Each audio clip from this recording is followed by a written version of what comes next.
So welcome back again di channel RG Production. Apa kabar kalian semuanya? Semoga kalian baik-baik aja. Nah, kali ini kita udah lama nih nggak buat video. Nah, buat teman-teman, akhirnya kita akan buat video lagi setelah sekian lama. Sekian lama kita tidak buat video. Nah, kali ini berdasarkan banyak yang minta nih. Di sebelum video di LRG ada beberapa pembahasan yang dikasih, yaitu tentang Yamaha M-Making, yang dimana Yamaha M-Making yang sudah istilahnya sudah bermain secara mesin, dan juga ada yang kedua kemarin dengan style tie looknya.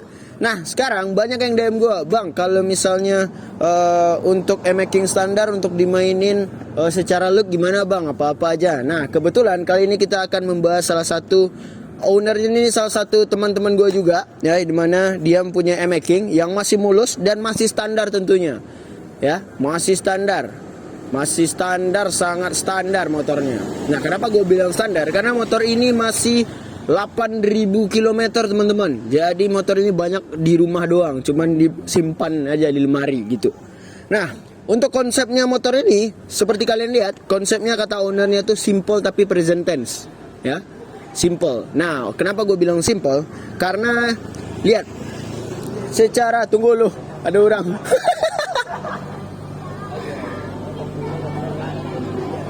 Nah, di sini kita ada kelewatan kereta dari Imam Bonjol, teman-teman. Mereka lagi lewat sepeda.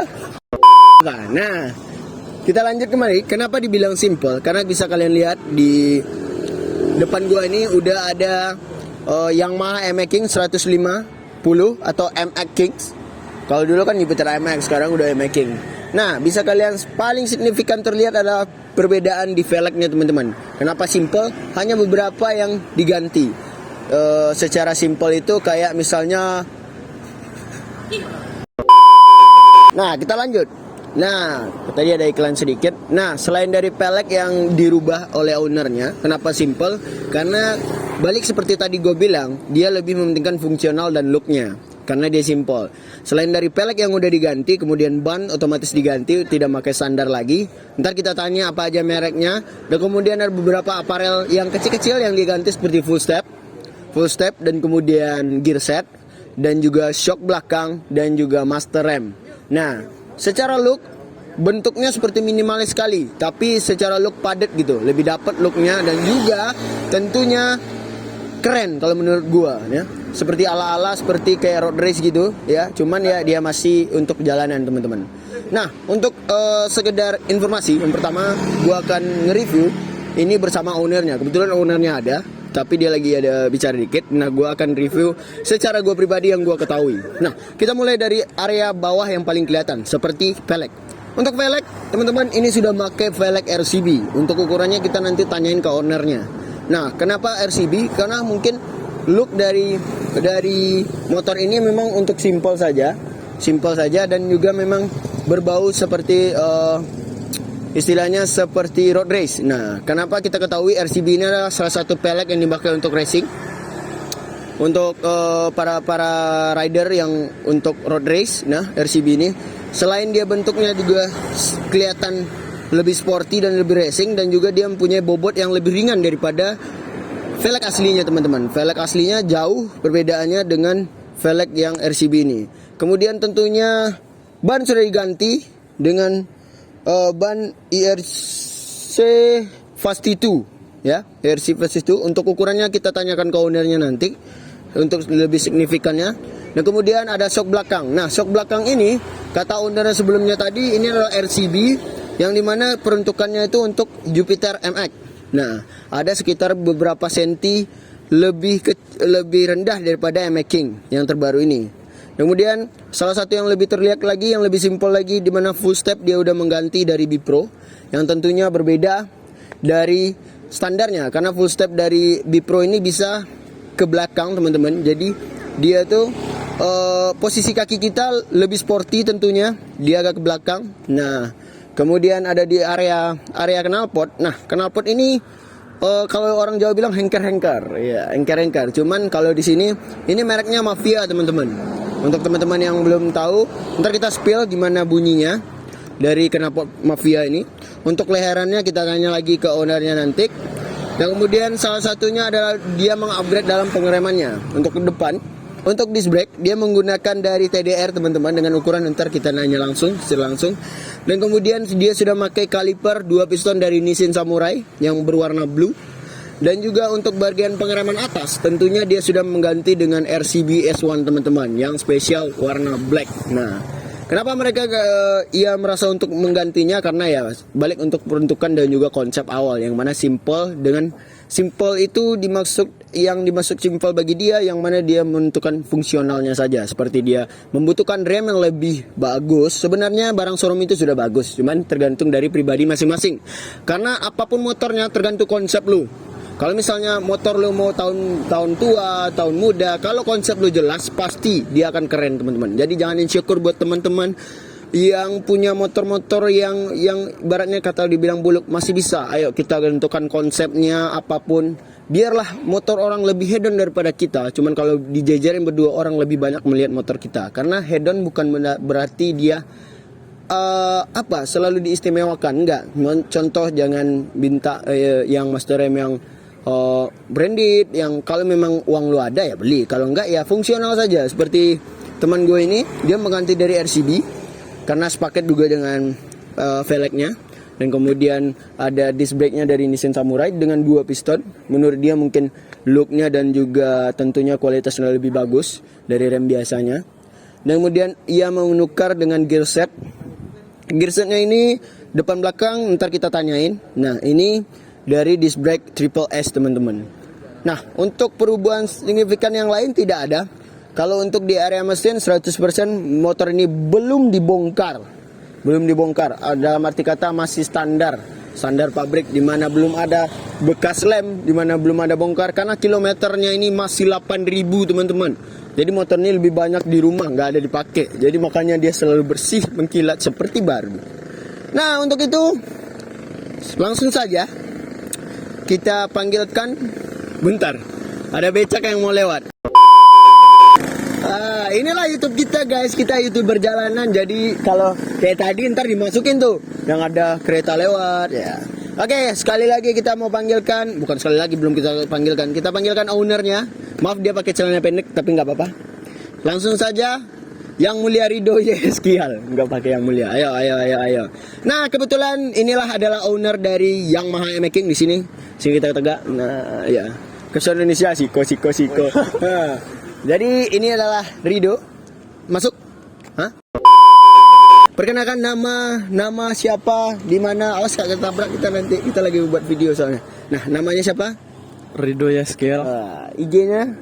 IG-nya Rido Yeskiel saja. Rido Yeskiel saja. Nah, kalau tadi kita udah membahas nih Rido, ini tentang konsep awalnya itu adalah simple minimalis. Ya. Kenapa bisa disebut simple minimalis?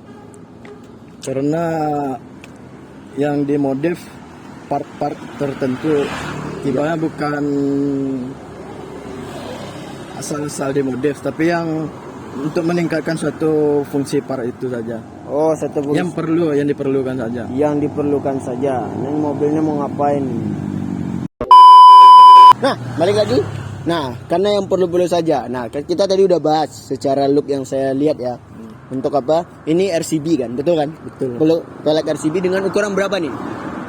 Kalau untuk ukurannya depan belakang 160 rata. Rata ya, Ya. rata. Ini peruntukan memang untuk e-making atau misalnya ada copotan dari e-mak, Jupiter e-mak atau gimana? Ini memang asli dari e-making atau gimana? Kalau peruntukan sebenarnya untuk Jupiter Z. Tapi Z. kalau untuk e-making yang PNP hanya bagian belakang saja. PNP bagian belakang. Untuk di depan ada perubahan di bos-bosnya ya? Ada. Sama perubahan di cakram. Karena cakram, sekalian ini lagi nih, karena kita udah bahas juga bagian depan. Nah, untuk bagian depan ini cakramnya tuh alias disc brake-nya ini udah pakai TDR ya? Dengan ukuran berapa mili nih? Ukuran 300 mili. 300 mili. Nah, itu udah standarnya making atau gimana? Standarnya making, tapi perlu ditambah bracket. Iya. Untuk kaliper. Iya, untuk kaliper. Nah, kalipernya ini kan udah memakai dari Nissin Scoopy-nya ganteng cu. Scoopy-nya. Bang, mau di-review gak? Ya. Wih, kamera makin gua. Celi orang lekang, tantak gua. Nah, jadi Nissin udah pakai Nissin Samurai warna blue ya. Iya. Dengan berapa piston nih? 2 piston. 2 piston. Nah, apa yang dirasakan dari karena kalipernya udah ganti, otomatis juga master remnya diganti ya? Iya. Diganti. Itu master rem pakai Pakai RCB S1 yang ukuran 14 mili. 14 mili ya. Soalnya kalau terlalu kecil, kecil? ada dalam film ngeremnya. Oh, dalam film ngeremnya. Jadi lebih panjang ya ke belakang. Nah, untuk selang rem tentunya diganti juga kan, karena nggak harus paket lah intinya. Selangnya pakai apa nih? Selang remnya pakai RCB panjang 92. Nah, 92. Belakangnya pakai TDR juga. Iya, pakai TDR. Oke. Nah, berarti seperti yang dibilang tadi simple karena ada bagian-bagian yang hanya tertentu yang diganti, yang fungsional seperti pengereman. Memangnya kalau pengereman standar itu gimana nih menurut Dido? Kalau pengereman standar untuk e-making terlalu kurang pakem. Terlalu kurang Ya, pakem. karena untuk bagian depan saja dia hanya memakai kaliper 1 piston. Satu piston. Nah, kalau belakangnya satu piston juga atau 2 Iya, piston? 1 piston. Satu piston. Nah, makanya di-upgrade. Iya. Di-upgrade jadi 2 piston. Nah, feel-nya tentunya beda dong dari standar. Pasti. Yang enak mana nih? Enak yang rasanya Yang enak yang setelah diganti. setelah diganti. Oke. Nah, selain dari area kaki-kaki nih seperti misalnya velg, ban. Nah, ini ban nih. Bannya pakai apa nih? Bannya pakai IRC Fasti 2 depan belakang. Depan belakang dengan ukuran yang sama ya? Iya. Ukuran? Ukuran 90-80. 90-80. Oke. Jadi secara feel gimana nih pakai ban ini? Nah, ada orang bertanya nih, kalau pelek kecil ini bisa nggak nikung-nikung bang? Bisa. Bisa. Tapi tergantung orangnya. Iya, tergantung ukurannya. Kalau terlalu kecil pun Ya jatuh. Berserak lah. Berserak. Nah, jadi kalau ukuran 90-80 ini masih bisa nikung. Itu pun kita harus pandai cari feel-nya sendiri-sendiri karena tiap rider itu beda-beda tipikalnya, cara corneringnya, cara apanya beda-beda. Nah, apalagi nih selain dari kaki-kaki? Berarti kaki-kaki udah itu aja doang. ya. Nah, Kalau apalagi nih? ya full di kaki-kaki saja. Di kaki-kaki udah full ya. Ya. Kalau atau ada perubahan lagi nih untuk besok atau gimana? Kalau besok pasti ada. Pasti ada ya. Tapi tunggu cuan dulu. Tunggu cuan dulu. Nah, kemudian ada di area shock belakang. Shock belakang nih dari RCB tentunya. Ya. Tapi gua nggak tahu nih tipenya tipe apa. Bisa di ribbon atau enggak atau ada apanya? Oh, kalau untuk shock belakang tipe RCB DB Dual Line, untuk pengaturannya dia ada kompresi, preload sama rebound, lengkap semua. Nah, bisa dijelaskan nggak ke teman-teman apa itu preload, apa itu kompresi apa, ini siapa, kamu di mana? Kalau setahu saya kompresi itu untuk mengatur lembut kerasnya shock. Kalau rebound untuk mengatur cepatnya benturan itu. Cepat. Ya, lebih dia keras. mau lambat atau lebih keras gitu. Naiknya itu. Kalau untuk preload itu yang setahu saya Adjustable. untuk adjust ya. adjustable-nya. Oke. Itu untuk area. Nah, kalau ini RCB-nya memang peruntukan untuk e-makings atau Kalau untuk peruntukan aslinya untuk Jupiter MX135. Jupiter MX135. 35. Oh. Kalau aslinya itu Dia beda berapa sih? Ada perbedaan nggak? Atau bisa di PNP? kalau untuk pemasangan PNP, tapi kalau untuk perbedaan tingginya Ya? lebih tinggi punya e-making, sekitar beda selisih 2 cm. 2 cm. Nah, makanya kalau kita dilihat secara kamera sekarang yang Anda lihat sekarang ini, kalau dia di kaki atau di standarin duanya, jadi agak tinggi dikit, betul nggak? Iya, agak tinggi agak dan naik banget. dan agak susah untuk dinaikin ya, dinaikin. Nah, kemudian Marquez Valentino Rossi. Nah, sekarang kita bahas di area full step. Gimana nih? Kenapa ditukar? Atau kurang sporty atau gimana? Oh, ya ditukar pertama karena untuk kebutuhan lah. Kebutuhan ya, karena sporty itu perlu. Iya, betul nggak?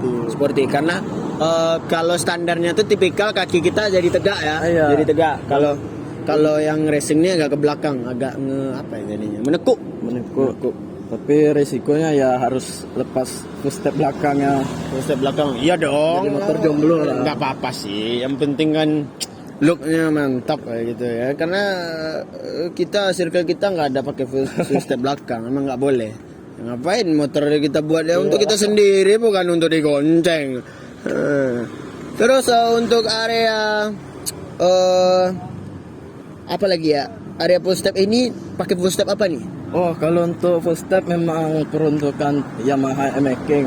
Ini Bipro yang V1 dia, yang V1. ya, yang awal keluar. Kemudian untuk area gear. Nah, ini untuk area gear. Nah, tadi kan sebelumnya saya sudah merasakan gimana bawa motor ini untuk ke tempat sini. Untuk masalah gear ini menurut saya enak banget kalau dibawa bawahnya dapat. Cuman atasnya belum saya coba karena kan berhubung jalan kita masih rame jam-jam segini. Nah, ntar kalau misalnya ada waktu track atau apa ntar kita cobain gimana. Kalau untuk ukuran gear berapa nih depan belakang? Kalau depan standar 14, tapi kalau belakang saya naikin jadi 43. 43. Yang awal standarnya 42. 42. Iya. Ukuran rantai Kalau untuk ukuran rantai 415 bukan 428 dari Triple S. Satu set sama gear. 428 ya? Ada ya ukuran 428. Oke. Kemudian kita bahas masalah exhaust sebelum kita masuk ke area dalam. Exhaust. Untuk exhaust ini pakai apa nih? Saya pakai Mafia full dengan system. Full system. Ya. Leherannya berapa nih panjangnya nih? Leherannya. Kalau leherannya tuh ya, panjangnya standar lah, inletnya 50. Inlet 50. Nah, apa aja ukurannya nih kalau dari dia tahu? Kalau Mafia paling beda di silinser aja. Ada Silinsernya. panjang 18, 25 sama 30. Nah, kalau Rido pakai sekarang nih ukuran 25. 25. Menengah. Menengah. Saringannya gimana? Kan ada nih saringan yang setengah, saringan full. Ini saringan apa? Yang full. Yang full. Jadi Ya ramah lah untuk lebih lingkungan. ramah. Ya, sangat ramah bunyinya, ntar kalian lihat aja. Nah, itu aja untuk bagian luar. Apa rencana ke depan? Kalau untuk masalah, kalau yang saya lihat nih, kopling kan masih standar nih. Ya. Kopling masih standar. Sebenarnya koplingnya udah enak. Cuman karena ininya mungkin memang lunak kayak orang lunak. Jadi ya kalau menurut saya terbangnya udah oke lah. Ya.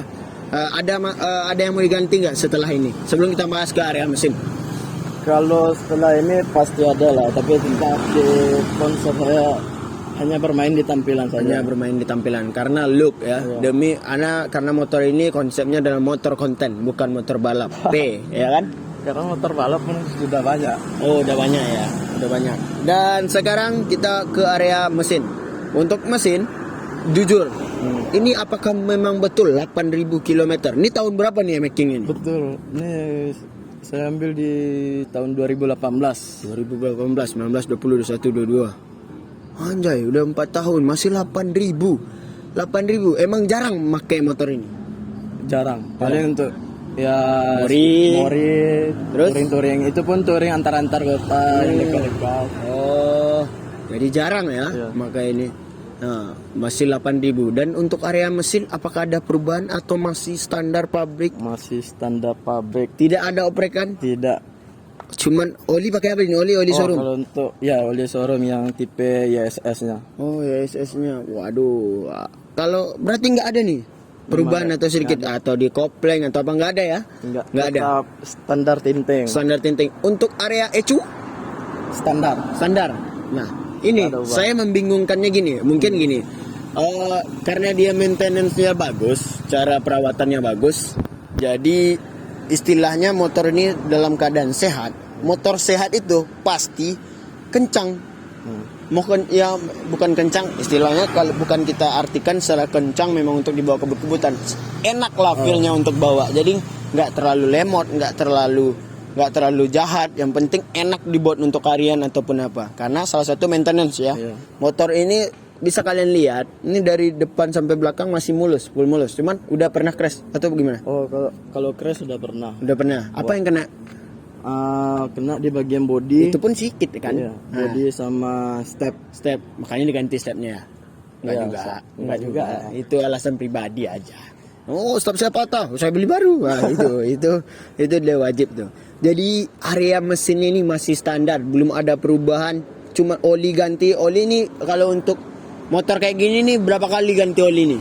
Oh, ya kalau misalnya kayak motor ini saya patokannya udah bulan, bukan Bulan. kilometer. Belum Soalnya kilometer, ya. Kilometer kan karena jarang dibawa. Iya, Paling kalau saya sekali 2 bulan lah paling lama. kali 2 bulan. Karena lebih banyak motor ini lebih ke pakainya nggak terlalu sering. Iya, Makanya diam di rumah. Diam di rumah lah ibaratnya. Karena motor harian ada juga kan. Kebetulan Rido juga kuliahnya cukup jauh dari rumahnya Di di bukit-bukit sana. bukit-bukit sana, yang dimana itu bukan area Padang lagi kan menurut saya. Karena yang dimana di situ rawan hujan juga ya, sayang juga motornya.